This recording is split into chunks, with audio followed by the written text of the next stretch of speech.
Vulnerability fosters good emotions and mental health. Vulnerability also is a sign of courage.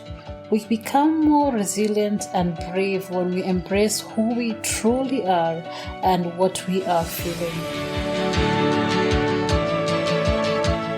The Vulnerable Scientist podcast is a space for scientists who are honest and authentic or are working towards it.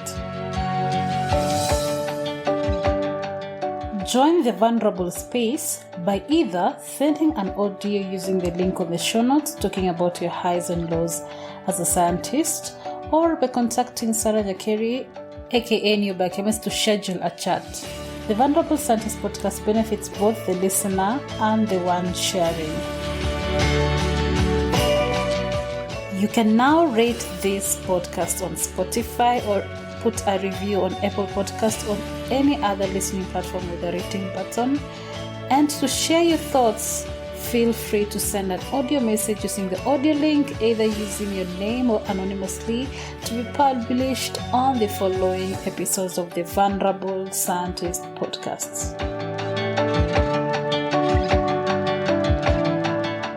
Are you wondering what I use to upload and store my website spaces? Host Pinnacle. I've been using it for over 2 years right now and it has never disappointed me. So host your website today using Host Pinnacle, cheap and affordable and reliable services.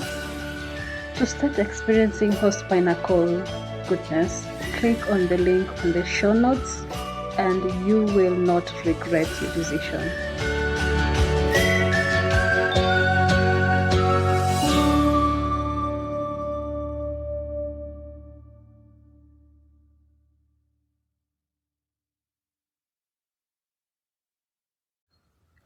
Hi everyone, welcome to the Vulnerable Scientist podcast. This is your host, Sarah Nyakeri, and today I have Afrah. Hi everyone, my name is Afrah, and my full Arabic name is Afrah, and then it's Yusuf Hussein, and the surname is Khairallah.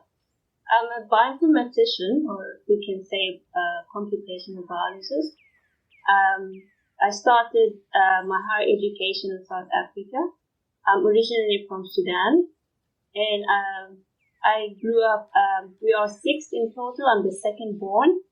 I have four girls, 2 sisters, and then 2 brothers.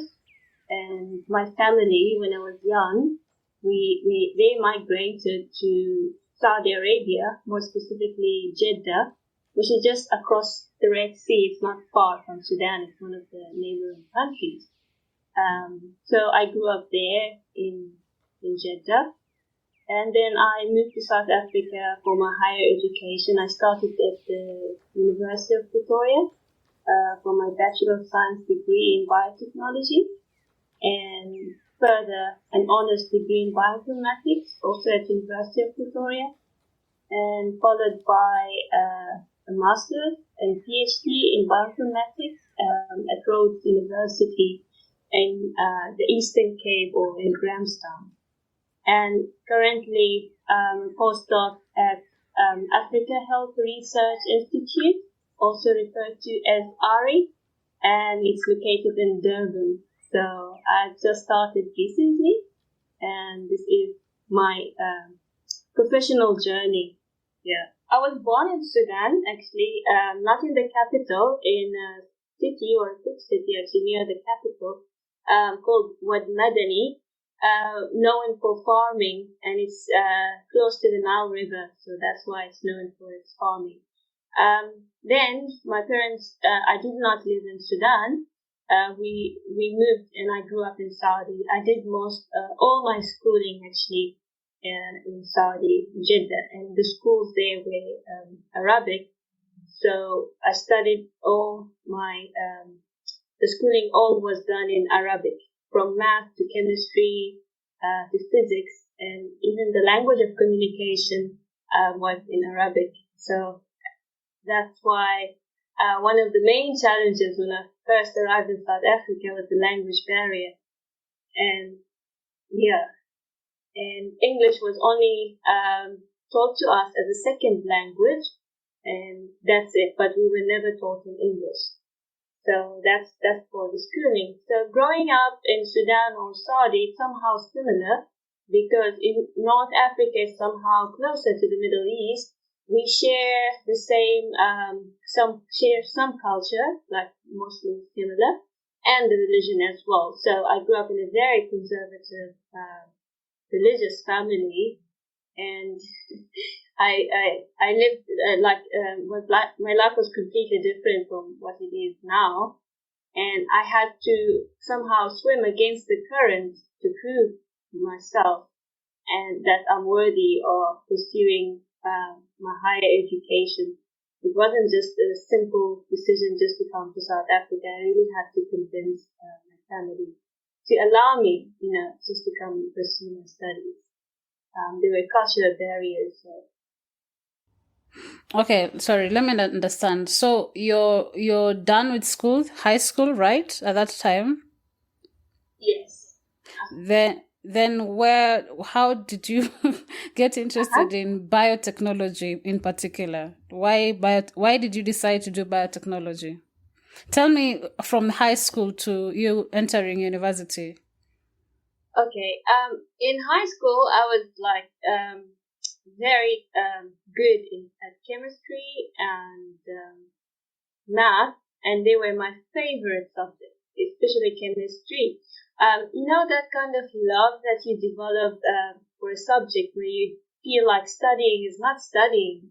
Like I used to not study before exam because I know everything by heart. They say by heart.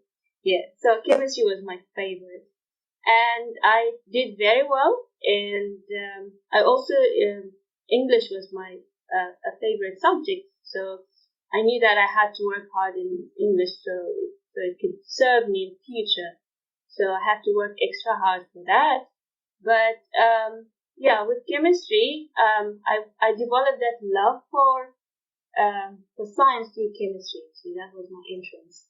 So when I first got here, I did a short course. It was more of computer engineering certificate, in which we studied computer networking or architecture of the networks or the communication protocol. So it was more of a computer-based degree.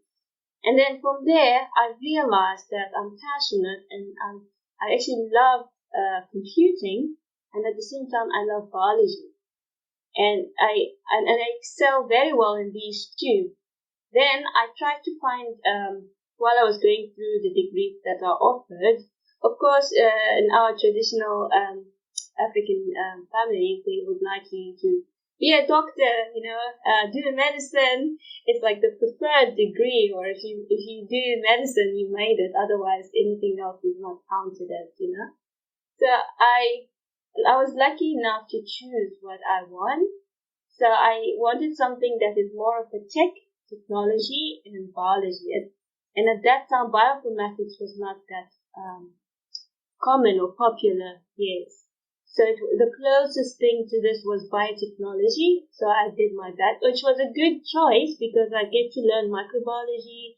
It was a combination. It's an interdisciplinary degree. It wasn't focused on one subject. So we had exposed to chemistry, microbiology, genetics, even zoology. We did some modules in zoology. And then once I started the honors, when I was applying for my honors, I realized that there's bioinformatics department. Why not? And from there, if you've noticed the trend, honors was in my bioinformatics and master's, PhD. I didn't even deviate from that all the way. There's something you wanted to say about you coming from your culture and wanting, as a woman who wants to pursue education, higher education. Tell me about that. Okay. It was quite difficult. As I said earlier, it's like I was swimming against the current. The norm says once you finish your high school, you must, it's like our social contract is like you must be married, and by this age you must have the kids, and then the cycle starts again. That's it. And for me, I felt like there was more. So I have to think of a way out. Really, I see it as a break breaks, like an escape. I really needed a way out to see what's going on outside. I can't just be finish high school, marry, and have kids, which is we do. I'm not undermining these things, but I felt like there is more of it.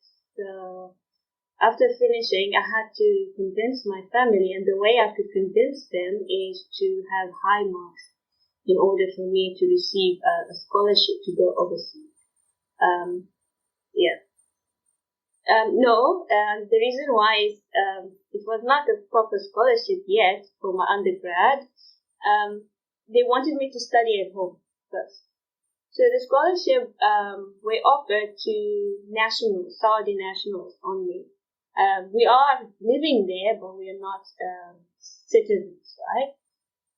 So even though I obtained the marks that were required for me to study at the university there, sometimes, our life was quite difficult. Now they don't choose you because you're not a citizen of the country. Yes. So I lost my opportunity there, which was something good. Now I had, my parents felt the disappointment, and they said, you know what, we will allow you to go and pursue your studies somewhere else.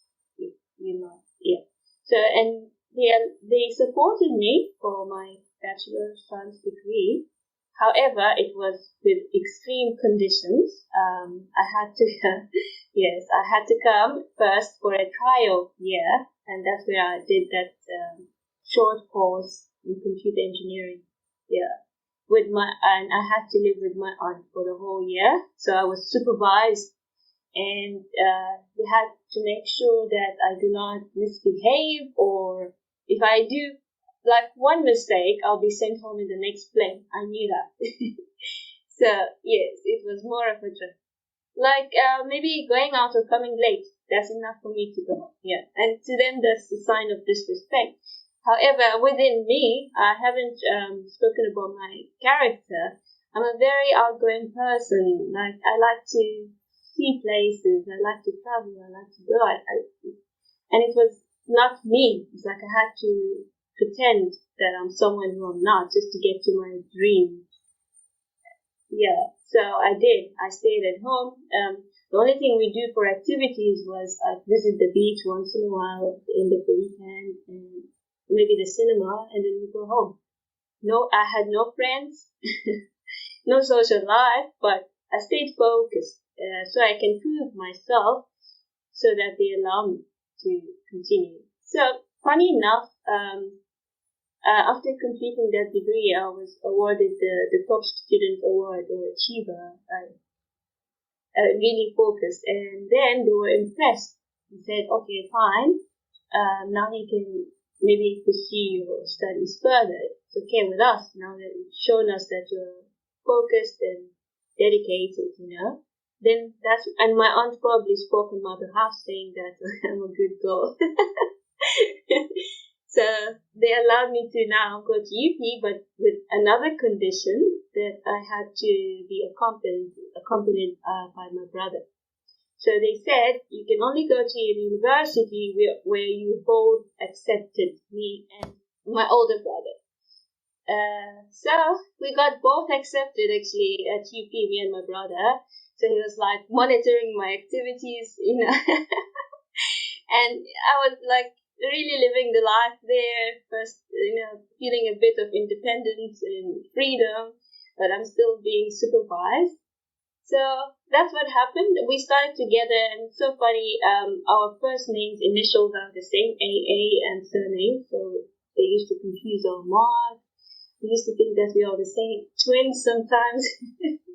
Oh, he was interested in also biotechnology, or who was who?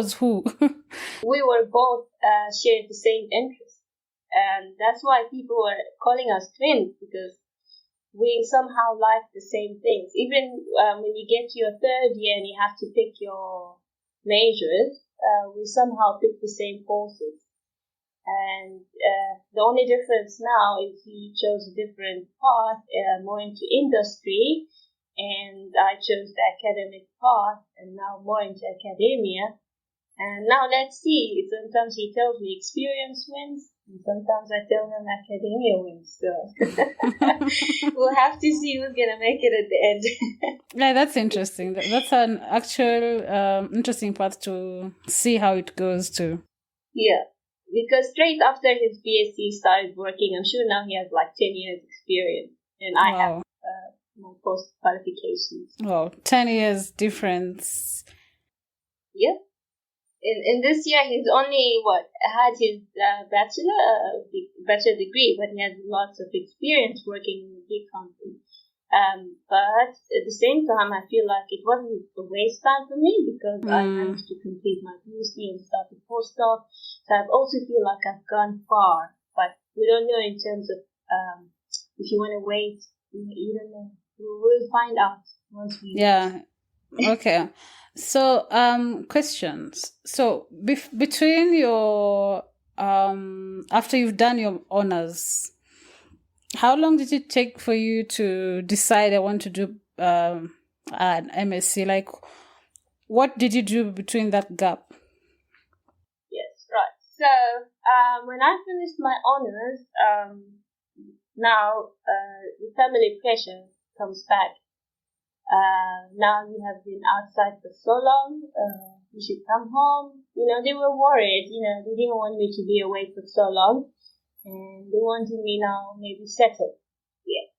So the one way to actually somehow like enforce the decision is that they said to me, you must come home. We are no longer going or able to fund you. So come home, find a job or do whatever you need to do, but coming home is a must.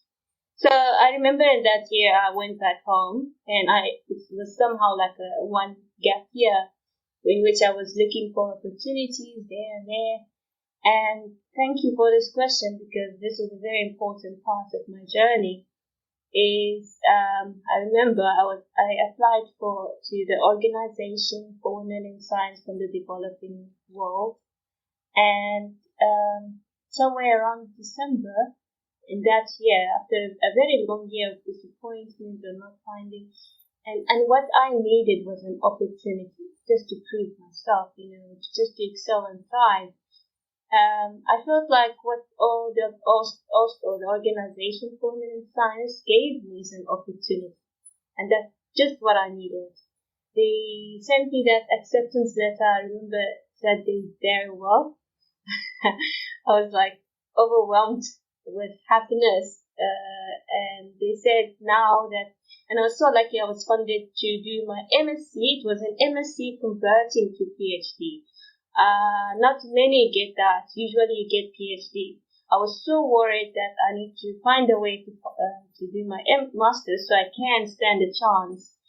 Right, exactly. So they had that part where they can offer an MSc that converts into a PhD. Once I received that offer, now I started to search for an institute where they had good bioinformatics labs, or experienced lecturers or supervisors actually.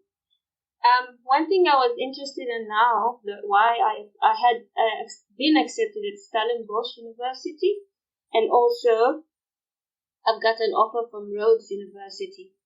I had to weigh out my options because the bioinformatics at Stellenbosch was more of a genomics side of bioinformatics, and the one at Rhodes was more of structural bioinformatics. So we do more of studying the complex, the macromolecules, the enzymes, the 3D structures. So it was there was a little bit touch of chemistry, right?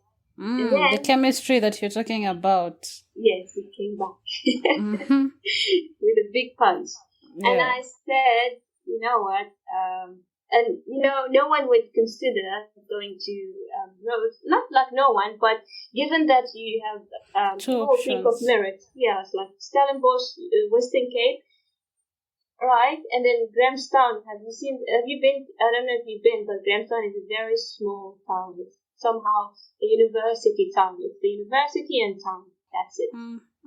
So I had to consider that. I really thought I'll be really sad when I go there, because I remember the first day I arrived, it was raining, and you see, like, it's a little bit undeveloped. You see cows on the streets, you see donkeys walking around, and you're like, okay, what did I get myself into? But then it came out to be the right decision, actually the best decision I've ever made. Now the town is so small, it's intimate. You connect with people. It wasn't just the PhD and masters that I've done there. I grew up at so many levels. It was great for my self-development, interacting with people. It just changed the way I see things. That small town made me self-sufficient. I don't need many things to achieve. With minimum, you can do a lot. You need. And I flourished. I really flourished. If I maybe was in a big institute, maybe I would have not. I traveled to many conferences. I published. I completed both degrees within the allocated time. The only inconvenience was COVID when it happened. So that's it. Otherwise, things were smooth. And that's the bioinformatics I've done. And especially after COVID, now the market, you can see that there is market for drug discovery projects and drug design and chemoinformatics as well. Which is what you did. Yes, not knowing. I was just following my passion. Yeah. And it just happened to be desirable. Or a hot topic, especially after COVID. Yeah. So that's all I hope I remembered to make. Thank you for listening. You can now support this production through www.patreon.com/thevulnerable scientist.